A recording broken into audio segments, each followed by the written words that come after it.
भुरग्यांचे खबरी आयकपाक न्हू खूब बरें दिसता. एक्चुली हांव उलयतां म्हाज्या चेड्या बद्दल. श्रियांशची न्हू 2 दिसां भितर पिकनीक आसा. So hello everyone and welcome back again.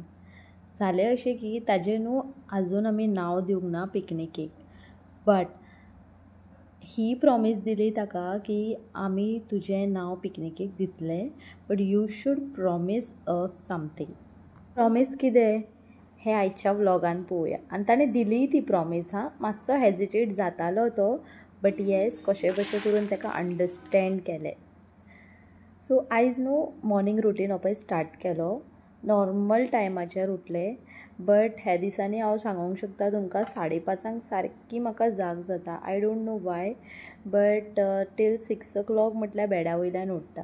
5:30 जाग जाल्ल्या कारणान ती हाफ एन अवराची सकाळची जी झेम आसता न्हू ती पुराय जायना. आनी त्या कारणान लागून सांच्या टायमार न्हू म्हाजी तकली खूब उसळोंक लागता. बिकॉज दनपारां न्हू म्हाका न्हिदपाची खूब संवय आसा आनी ती देखून म्हाका झेम येयना. म्हणजे न्हीद कमी जायत आसा अशें जाता म्हाका. 15 डेजा भितर एक फावटी न्हिदल्या जाल्यार खुबूच न्हिदता, ना जाल्यार न्हिदत ना. होच म्हाजो प्रॉब्लम. खबर ना म्हटल्यार देवान म्हाका लायक अशें एक पीस, डिफेक्टीव पीस कित्याक केलें. कितें ना कितें प्रॉब्लम आसतात. एक तर बरें नासता, ताप येतलो, थंडी जातली, नाजाल्यार कितें पिरियड्स एंड ऑल जातकूच पोटान दुखतलें, फाट दुखतली, हेडेकचो तर प्रॉब्लम आसाच आसा. देन मायग्रेन्स आसा, पित्त जाता. म्हटल्यार these are like common, but न्हू 2-3 दिसांनी जायत आसता. ताका लागून म्हाज्या हेल्थार खूब इफेक्ट जाता. आय डोंट नो वाय.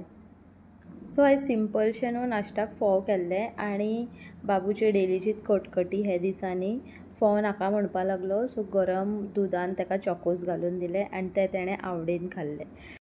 हे सगळें ऑप्शनल दवरचेच पडटा. चॉकोज, देन आटा मॅगी आसा. हांव आटा मॅगी यूज करता पतंजलीचे. केन्नाय ताका करून दिता. Actually Maggi is not good for health, but ताका सांगूनूय थकलें हांव. जेन्ना पूण ताका रूच येता न्हू मॅगी खावपाची, तेन्ना तो सारको लायक तोंड बारीक करून सांगता की मम्मा म्हाका मॅगी जायी. इवन हांवें ताका विडियोज दाखयले की हे भाशेन आपल्या हेल्थाक बीन इश्यूज जाता. बट भुरगीं ती भुरगीं न्हू, म्हटल्यार सद्दां असलें जेवण देन नाश्ता चपाती भाजी बीन लायक जायना. त्या कारणाक लागून तो मागतात. एंड ही इज वेरी लायक फुडी खूब आसा तो. ताका भायलें बरें चमचमीत खावपाक खूब लायक. स्वीट्स चड प्रेफरन्स दिना तो, but yes hot and spicy आसता न्हू ताका खूब लायक खावपाक. सो आयज न्हू एक कितें तरी न्यू सांगता हांव तुमकां. म्हटल्यार उलयतलें इन माय वॉयस रेकॉर्ड. जी कितली म्हाजी यूट्यूब सबस्क्रायबर्स आसा, सबस्क्रायबर्स जितले बीन आसा तेंची नांवां घेवंक शकना. I know they are very म्हटल्यार मिनी आसा, सारके स्मॉल आसा, खूब कमी आसा, बट म्हाका लागून खूब आसा ते. एंड म्हाजे जे रेगुलर बेजिसाचेर कमेंट करता आनी डे टू डे म्हाजे व्लॉग्स पळयता तेंचे हांव म्हाज्या फ्रेंड्सांची नांवां घेवपाक सोदतां. So first and the foremost Shobha Tyagi, Srishti Tivrekar, Shanaya Fernandes, pulsar Priya, Goan creation, गोवर्नी वांकर कपल्स. So thank you everyone. नांवां घेता आसतना खंय तरी चुकलें आसतलें, because you all know that space नासता, जॉयंट वर्ड्स आसता, सो कळना कशें प्रनावंस करपाचें आनी कशें घेवपाचें तें. त्या खातीर I am really very sorry, but thank you for supporting me and watching my daily vlogs. आनी अशीच सपोर्ट करीत रावा. एंड खूब खूब थँक्यू तुमकां आनी असोच साथ दिया म्हाका. सो रांगोळी बीन आयज बरी डिजायन आसा, म्हाका लायक जाली. म्हाजीच रांगोळी म्हाका लायक जाली.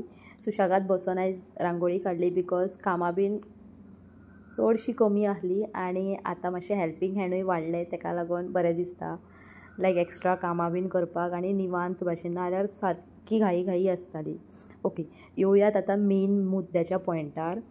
मेन पॉयंट म्हटल्यार बाबूक आमी कितें प्रॉमीस केलें.